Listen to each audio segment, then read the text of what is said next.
Aktiviti kutipan derma pihak tertentu dengan mempergunakan kanak-kanak seperti dilaporkan Metro Ahad 29 Januari lalu menarik perhatian pelbagai pihak.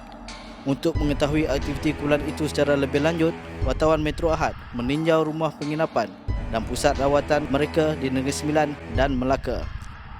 Tinjauan mendapati rumah penginapan di Negeri Sembilan dalam proses untuk dikosongkan, manakala pusat rawatan di Melaka masih beroperasi seperti biasa.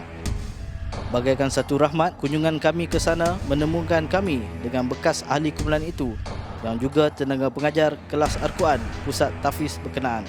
Jualan yang diistilahkan sebagai jualan amal itu melebihi daripada peranan mereka sebagai pelajar. Lepas subuh dia orang cuma belajar Quran, baca Quran. Kemudian ada kelas sikit-sikit secara umumi sampai pukul 10 ataupun pukul 11.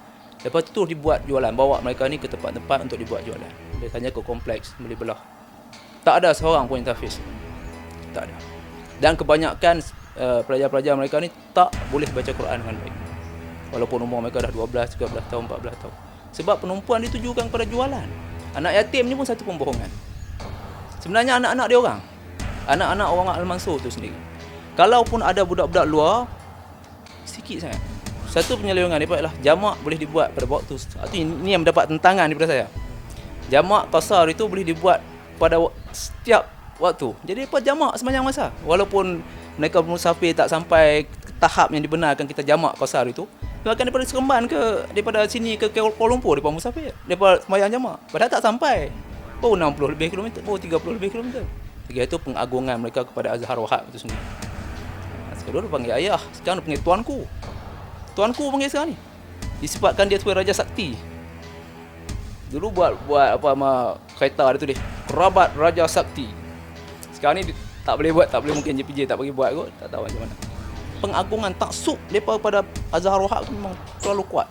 Dia bersalam lelaki perempuan peluk-peluk tu biasa ya bagi dia. Dia boleh.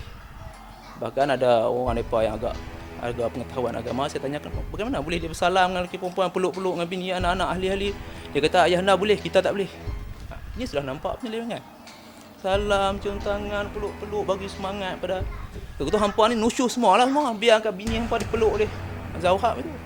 Pemujaan, macam penyakit misalnya, panggil nama ayah, seru nama ayah, jenis-jenis macam tu. Berlaku di sini. Masih dia Bukan masih memang berlaku, memang cukup berlaku. Tunjuk gambar ayah bagi. Tu jenis-jenis yang macam-macam ni itulah lebih kurang. Tapi mereka ni lebih teruk lagi sebenarnya. Pengagungan mereka pada Azhar Wahab tu. Sama ada diminta atau tak diminta tak tahulah. Mengabur, mereka banyak mengabur, mereka banyak guna tu Raja Sakti pula. Macam orang tak tahu mereka Al-Mansur. Buatlah nama apa pun orang tahu hampa ni Al-Mansur. Kan? Banyak sangatlah benda-benda yang saya tak setuju sebabkan saya tak terlibat dengan hampa lagi. Pernah tak Ustaz review dia sendiri? Saya bukan Azhar Wahab lah, orang besar mereka. Di antaranya hadis-hadis yang hampa memainkan macam ni, budak-budak yang hampa selewengkan macam ni. Sebab tu mereka tak, saya di antara orang yang tak dipersetujui. Sebab saya banyak komplain. Sebab banyak benda-benda yang kita tak boleh, kita rasa macam ni bertentangan. Sementara itu, seorang pengadu datang ke pejabat kami mendakwa rumah tangga yang dibinanya selama 18 tahun musnah apabila bekas isteri begitu taksub dengan pengasas Al-Mansur yang dipanggil ayahanda oleh pengikutnya. Dia asal mulanya dia suka balik kampung. Bila dia balik kampung, rupanya dia berhubung dengan adik dia. Kampung di mana? Di Rembau. Negeri Sembilan. Berhubung dengan adik dia. Jadi bila dia berhubung ni, dia selalu pergi ke satu tempat. Dia kata belajar berubat. Belajar berubat orang lah ni, refleksologi ni. Kan? Kemudian sampai satu masa dia kata dia dah dapat bai'ah dan dia dah berubah dah, dia kata. Kan? Gurunya ni ialah ni. Dia kata bukan sebarang orang yang nak yang boleh dapat bai'ah ni, cuma orang tertentu. Ni gurunya yang boleh panggil segala. Ni gurunya yang boleh panggil ikan dugong. Masa tu ada kes ikan dugong di Johor termasuk dalam net penilaian. Dia juga mengaku dia boleh bercakap dengan ikan dugong, boleh cakap dengan segala binatang. Kemudian pada masa sama dia kata dia punya pertahanan orang-orang dia ialah dengan kunyah air batu, ais. Dengan itu tak ada apa boleh jadi pada dia lah. Jadi bermula dari situ, bila dia balik ke rumah, dia gantung gambar ni gambar yang lebih besar daripada ni, gambar dengan helikopter. Jadi inilah guru yang pada saya, gambar Datuk Nenek, mak bapak kita orang pun tak gantung dalam rumah, tapi gambar ni ada dalam rumah. Apa maksudnya? Maknanya peringkat taksub yang keterlaluan lah.